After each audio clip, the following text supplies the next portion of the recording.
It is the Monday following the Miami Dolphins' 24-17 win over the New England Patriots in Foxborough.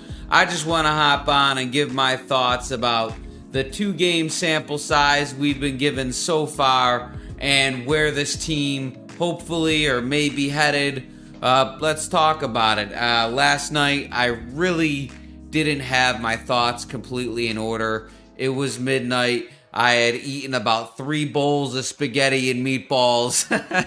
I just wanted to hop in and hop out. But now that I've had a night to sleep and digest the performance that we seen last night, and I find it almost funny that after a win in New England, which years ago or even a year or two ago would be monumental, we'd be shitting ourselves. Maybe not a year ago or 2 years ago, but you know what I'm saying. A few years ago, you go into New England and get a win. It doesn't matter how ugly it is. It's a celebration. You're throwing a fucking parade. You can't believe it.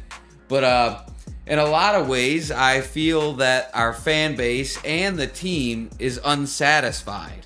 I mean, if you go watch the post-game interview with Tua on the Dolphins channel, it almost feels like they're interviewing him after a loss. That is how far we've come. And I find that to be almost a good thing because it's going to keep us on our toes. You know, good enough is not good enough. And I like that attitude, and hopefully that bleeds into them performing even better down the stretch. First thing I want to get out of the way is special teams, because it is the least impactful. I don't think I've seen a single kickoff return in a Dolphins game yet. I know they got a new punter. He's had a couple good ones, a couple not great ones. He looks all right, so I'm not really worried about him. What we are all worried about is Jason Sanders. Jason fucking Sanders. I can't stand him. I hope one day he fucking proves me wrong and wins the Dolphins a big game with a big kick, and I get to hop on and apologize for the things I've said about Jason Sanders. But he fucking stinks. He has stunk since 2021. I can't believe they haven't found a new kicker yet. I almost wish they would find one now. I don't know what they're seeing out of the guy during practice, but he's the worst kicker in the league at over 50-yard kicks. It's the NFL. You gotta be making at least half of them. I mean, what the fuck? I can't stand Jason Sanders, if you can't tell. I've been saying it since before last year that I cannot stand Jason Sanders. I don't even like the way he looks. He just looks like he doesn't give a fuck.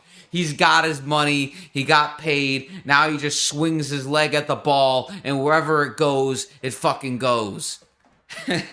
That's how I feel about Mr. Jason Sanders. But what are you gonna do?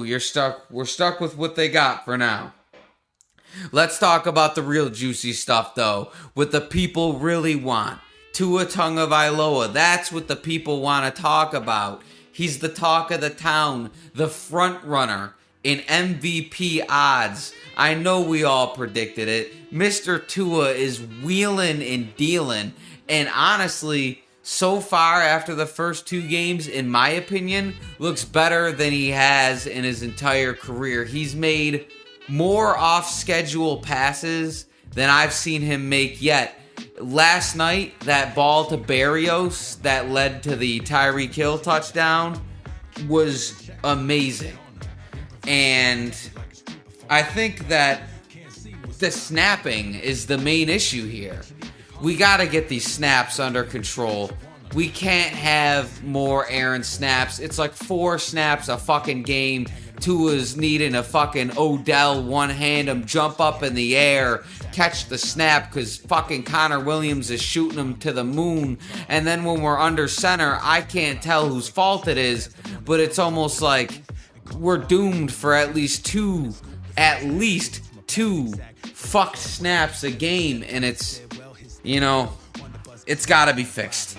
And I assume it will be fixed. So I'm not overly worried about it yet, but there better not be even one shitty snap against Denver next week. And that is a game the Miami Dolphins need to win. No excuses. That is a team that we are better than. Home opener. The Dolphins should stomp out the Denver Broncos. And, I'll have a short preview video for that game because there's not a lot to talk about that I'm not going to talk about here. One concern I do have is since all the receivers seem to be below 6 feet tall, outside of maybe Craycraft and Ezukama, there's not a lot of threats in the red zone. So far, the couple of red zone touchdowns they've gotten, other than run plays, there was one to Craycraft where he was wide open, and then 2 to Tyreek Hill. Tyreek Hill's not going to get you these red zone touchdowns every week. Hopefully, I think Craycraft is the guy to throw the jump ball to, honestly. I think he'll go up and get one for you. I really don't like when they throw jump balls to Tyreek Hill or Jalen Waddle. I get that they're amazing athletes. Waddle went up and got one yesterday, which was more of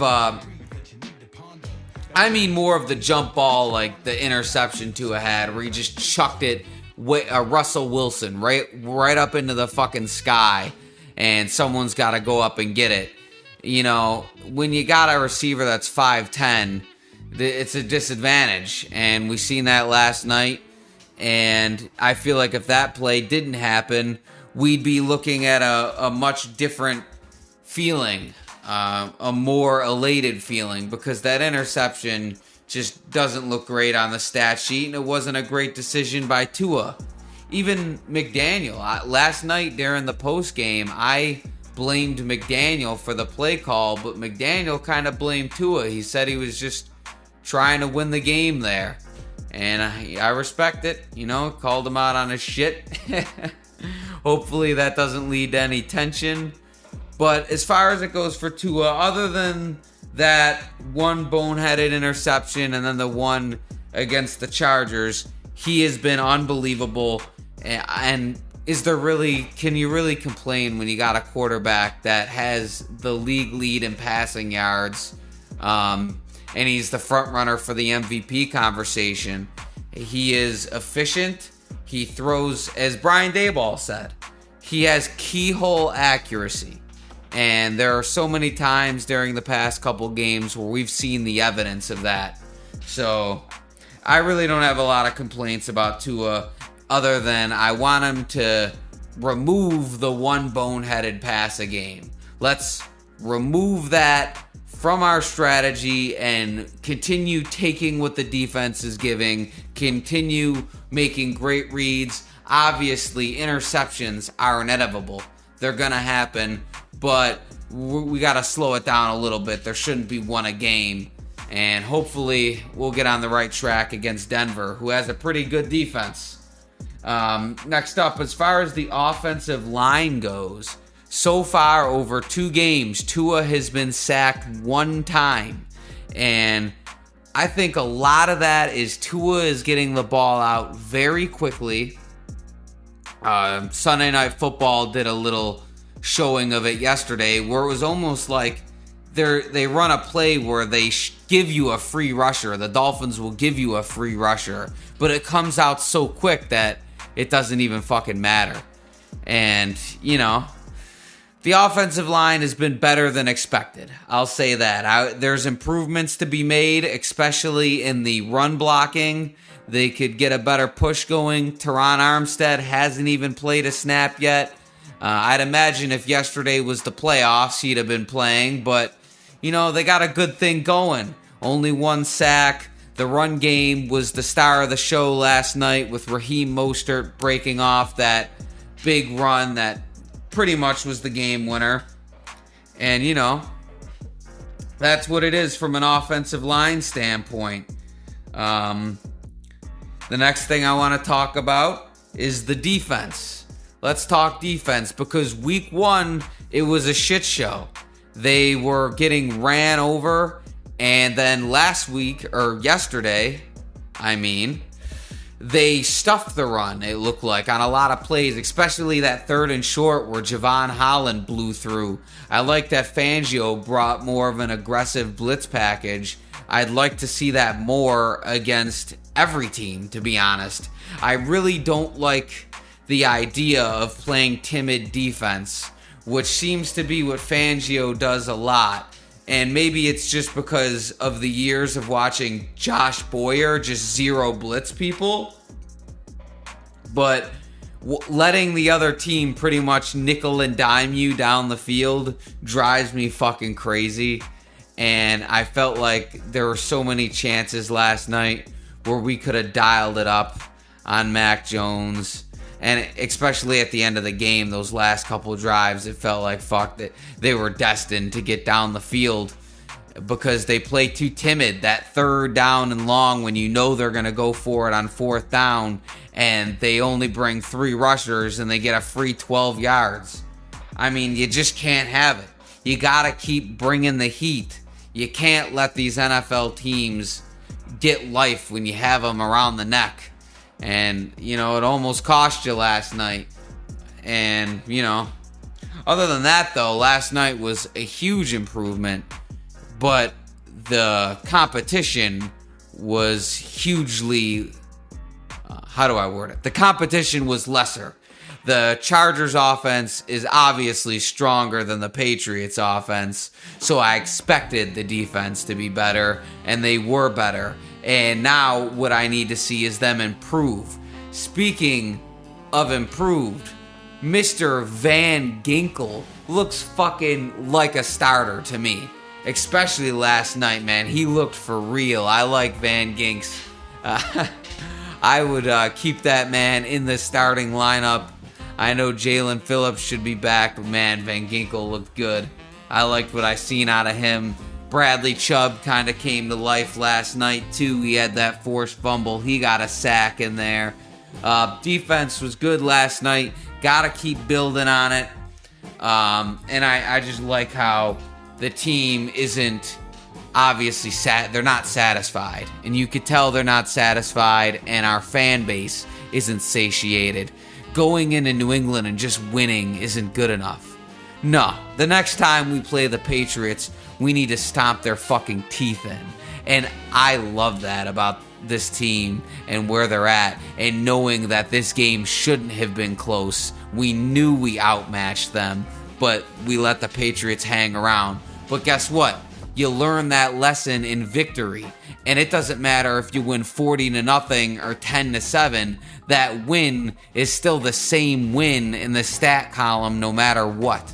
So at the end of the day, the Dolphins are 2-0 and should improve by most metrics. The way I see it, Tua is looking like he's going to stay healthy. Cross my fucking fingers.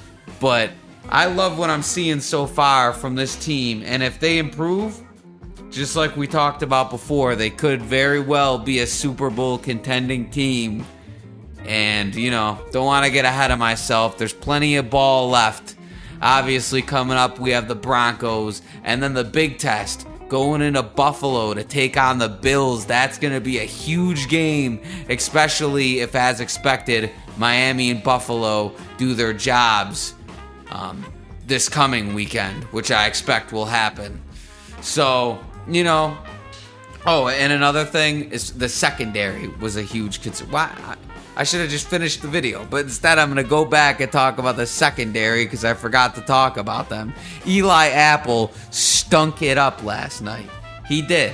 There's no doubt about it, but they're not putting Cam Smith out there for a reason, but I think that they should consider it against the Broncos because Eli Apple is clearly, if you're holding Devontae Parker, who gets the least separation in the league every single year, and you gotta hang on to him so he doesn't fucking beat you, I mean, that's definitely a sign that Father Time has come to retrieve our guy Eli Apple, who I think should only be out there in urgent situations because he kind of got picked on yesterday.